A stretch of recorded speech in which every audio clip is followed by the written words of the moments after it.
Yeah, we needed to do it defensively, and we kind of knew that coming in the game.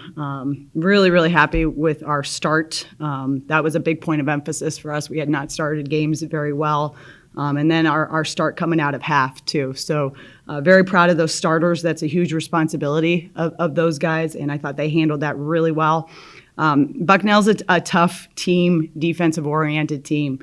They have great help side. They're tough to ISO. We were able to get them moving a little bit, but we'll go back and we'll watch the film.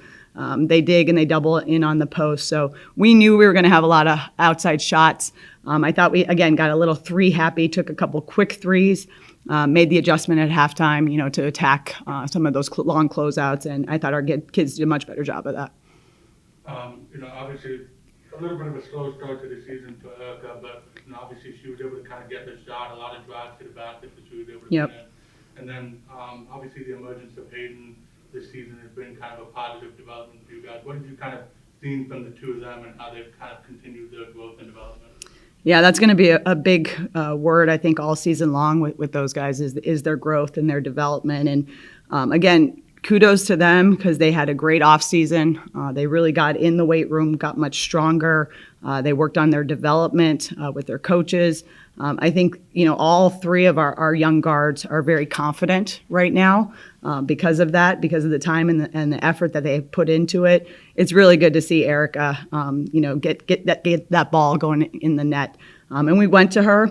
She took what Bucknell was giving her. We put her in some ISO situations, and I thought she really executed well. And a lot of the stuff that was drawn up in timeouts. So again, really good to see from our group how they executed coming out of timeouts. In the second half, you guys were able to grow the lead to 17, but then they go on a 9-0, 10-0 on something like that to cut it down to 6 eventually in the final few minutes. What did you think of how you guys were able to kind of close it out after they had tightened things up a little bit? Yeah, we got to handle that a little bit better, but that's the beauty of non-conference, right? You're going to see a lot of different games, a lot of different situations. Again, hard to simulate some of this stuff in practice. First time this group playing with a lead, have led the whole time. Sometimes it's really hard to play with a lead, especially when you're a young group. So we'll really break that down, how we can be a little bit better there. But again, when it came down to crunch time, I thought we executed really well. We used some clock. And then we knew the entire time it was going to come down to defensive stops and rebounding. And I'm really happy to see that rebounding number. You guys know I've been on them for that. Now we got to do a little bit better job of converting and getting a little bit more second chance points. It was a tough shooting day for Casey, only 1 for 13 from the field, but 8 rebounds, 3 on the offensive glass. She only stands at 5'4" on the floor. Just talk about how she kind of exemplifies that gritty mentality that you want players on your roster to play. And I want her to continue to shoot the ball, as much as she can. She's a really good shooter. She puts a lot of time into it.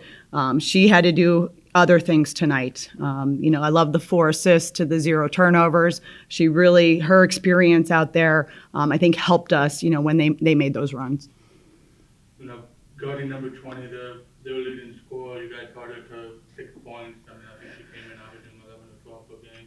That was kind of the emphasis defensively to kind of limit her, and I guess kind of, overall for the whole team. Yeah, we knew where she was at all times, knew hopefully where she was in transition, was not going to let her get loose. I thought some of our pressure disrupted them a little bit with that. And then we went at her. She picked up some fouls. She was in a little bit of foul trouble.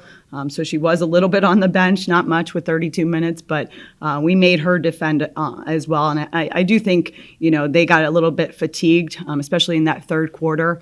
And I think that's where our conditioning really showed.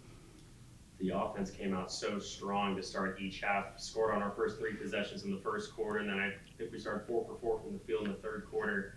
Just how pleased are you with the way that the team comes out of the locker room today and really put the pressure on Bucknell? Yeah, third quarters have kind of been our MO, in this early season. So again, I think they're taking the coaching at halftime, the adjustments. They're catching their breath a little bit. So that's been really good to see. Hopefully that continues. But again, I really credit our starting group there because it's a big responsibility to start games, to start halves. And that's exactly how we want to do it.